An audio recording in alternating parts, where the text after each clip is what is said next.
Terminou agora um painel muito interessante que teve como tema o fluxo do dinheiro inteligente para a geração de escala em negócios inovadores. E eu estou aqui ao lado do Felipe Del Nero, que foi o mediador dessa conversa. Tudo bem com você, Felipe? Tudo bem, prazer. O Felipe, que é vice-presidente de Customer Experience da WorldPay Latinoamérica.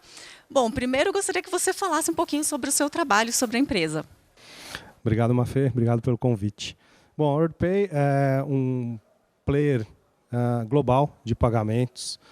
É uma empresa que, nas últimas aquisições, agora é uma empresa sediada nos Estados Unidos, mas também tem uma base forte na Inglaterra.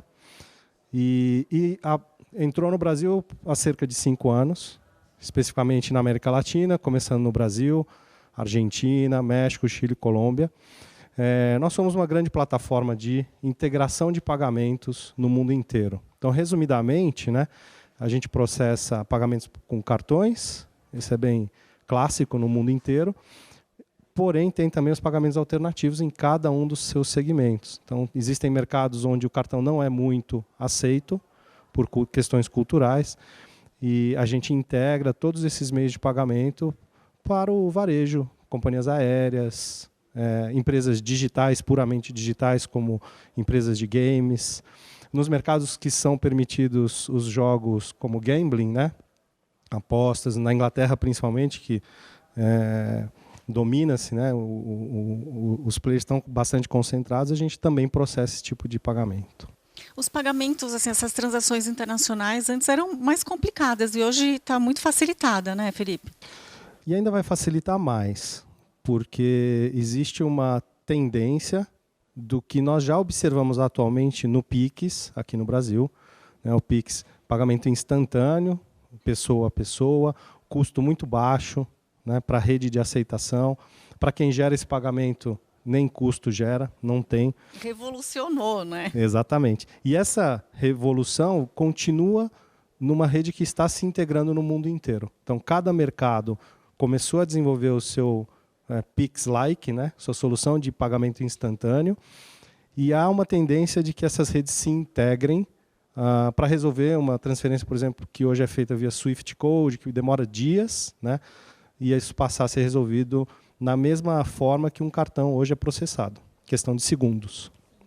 Bom, não faz muito tempo que as pessoas costumavam realizar pagamentos ali em dinheiro, cheque, para fazer uma transação, ia pessoalmente até o banco, né?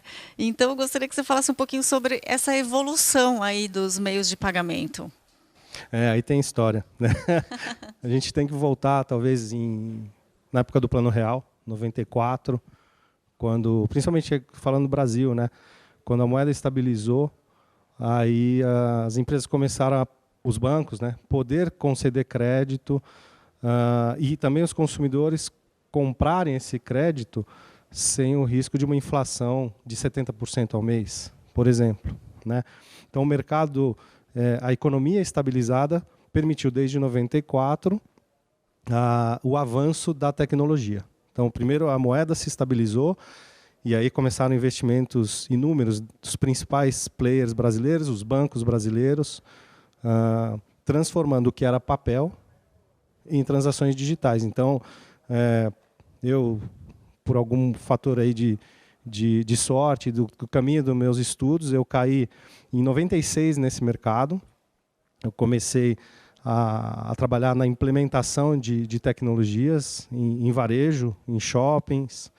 E naquele tempo, eu calculo que cerca de uns 35% das transações eram digitais. Isso mesmo falando de máquinas no ponto de venda. Era muito baixo. Então, foi um alto investimento para a colocação das maquininhas, que hoje todo mundo consegue ter. O mercado informal tem com uma facilidade dos intermediadores, dos facilitadores de pagamento. Até no farol. Exato. Exato. Então, o avanço, né, se a gente quiser resumir um pouco essa história, começou, primeiro, o papel estável, vamos transformar no digital, e depois simplificar a aceitação, para poder dar a inclusão para os informais. Que antes um artesão, ou uma venda de esquina, de uma lanchonete, de um food truck, eles não conseguiam credenciar, porque era uma papelada tão de alta exigência, que eles não conseguiam fazer um credenciamento simples nos grandes players. E caro. Só no pagamento de um aluguel de máquina por mês. Então, essa história da transformação termina agora no digital, segue para o pagamento instantâneo de um Pix, e quem quiser usar o cartão, porque tem benefícios da fidelidade, da pontuação, permanece, mas quem tiver disponibilidade e quiser usar a facilidade, a tendência é os pagamentos instantâneos terminarem a história dessa digitalização. E com relação à contradição de termos um avanço tão grande nesse sentido, só que, ao mesmo tempo, há pessoas desbancarizadas aqui no Brasil, né? Qual que é a sua opinião sobre isso? Esse é um ponto muito... tem uma defasagem. Tem uma defasagem muito grande na educação. Na educação básica financeira, infelizmente, por vários fatores. Algumas vezes primeiro o desconhecimento.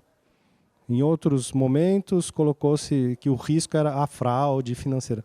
Só que as pessoas não conseguiram ser incluídas para gerenciar bem o seu fluxo de uma economia doméstica mesmo. Então, tem uma defasagem e a gente vai ter que usar todos os players que estejam com essa vontade de fazer, criar educação financeira, incentivar e principalmente distribuir um conhecimento, porque o mercado tradicional ele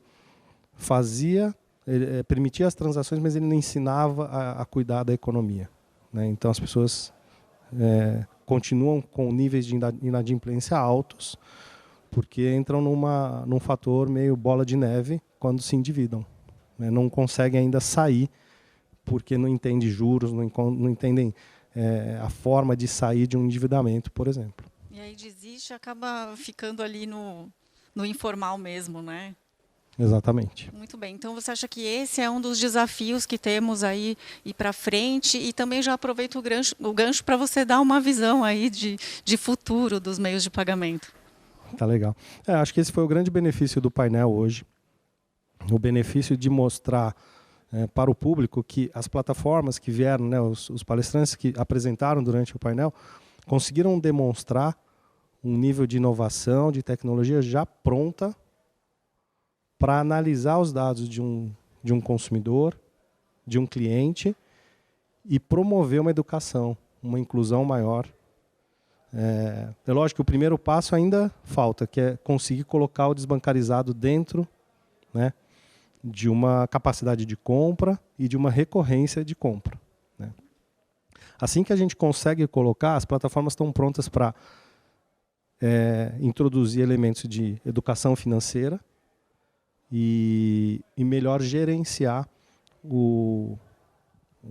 até o investimento, né? A gente tem um caso recente de um banco, né, que anunciou que vai permitir que as empresas, que as pessoas recebam, né, uma parte, um BDR, né, uma parte de investimento, e vai ensinar gradativamente como gerenciar esse investimento. Então, o resumo é esse, e tem que ser uma tendência, senão a gente vai ter um disparate social muito complexo pela frente. Muito bem, Felipe. Muito bom conversar com você. Você fala de uma maneira muito clara sobre o assunto. Obrigada. Eu que agradeço. Obrigado mais uma vez pela oportunidade.